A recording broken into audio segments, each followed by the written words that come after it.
So we're here as Oxfam and the People's Vaccine Alliance calling on G7 leaders to back a people's vaccine, not a profit vaccine. That means one where the rights and the recipes for these vaccines are shared openly so that manufacturers around the world can support it. The stunt here today is showing that President Biden and President Macron have agreed to waive the intellectual property rules on these vaccines so that more can be made, whilst the other G7 leaders are currently blocking that agreement that over 100 developing countries are calling for. They want the rights and the recipes for these vaccines so that they can ramp up production and protect their populations, and we need the G7 leaders to urgently back that agreement. So we know that President Biden and just yesterday President Macron have said that they're going to support the waiving of intellectual property rules. Right now, Boris Johnson and Angela Merkel are the chief blockers. They are refusing to agree this proposal that is being supported by over 100 developing countries. And the rest of the G7 nations are currently sitting on the fence. That is just not good enough. We need them to step up now at this critical meeting and agree a global plan to vaccinate everybody.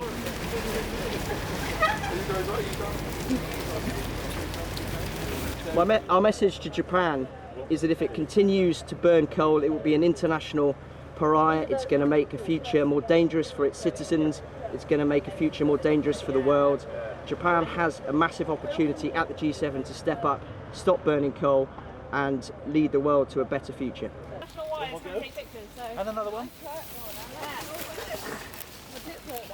It actually feels as if I'm in a globally warmed world. I feel in the last 10 minutes I have actually expanded and heated by about 10 degrees, so it's quite a useful example of how dangerous a warming planet's going to be. Yeah, we were wondering quite how they were going to frolic.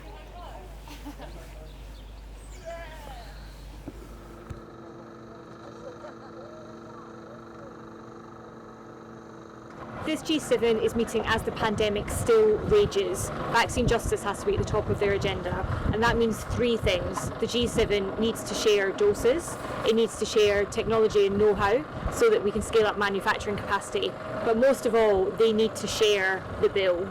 We've estimated it costs anywhere between $50 and $66 billion to vaccinate the world. That's what they've said they want to do, so now it's time for them to show us the money.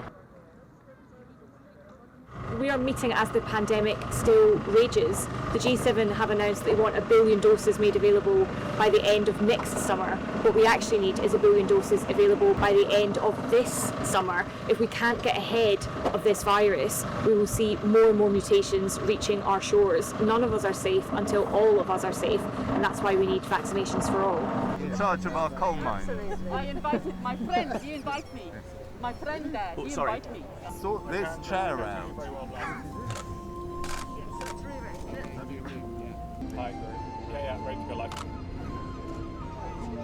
World leaders have committed to being carbon neutral by 2050. That's too late. It's like rearranging the deck chairs on the Titanic. There's a crisis and the ship is going down and we're just tinkering around the edges. We need to do something more.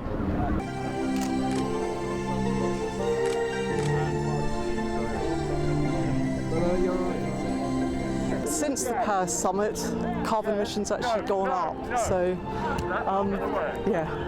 carbon emissions have gone up. I'm a grandmother. I'm desperately trying to make sure that there's a future. They are telling us that our beautiful planet, our home, is in danger. And they have come to sound the alarm.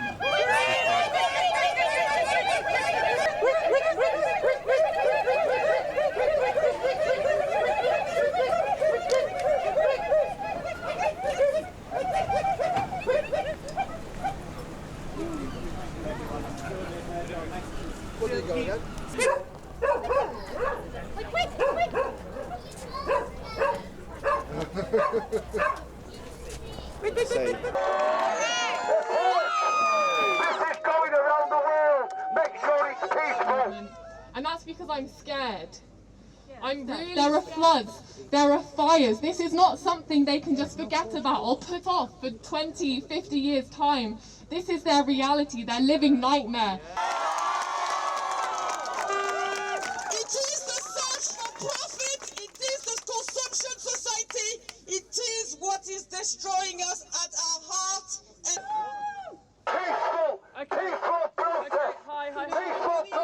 But it's time to climb the ladder.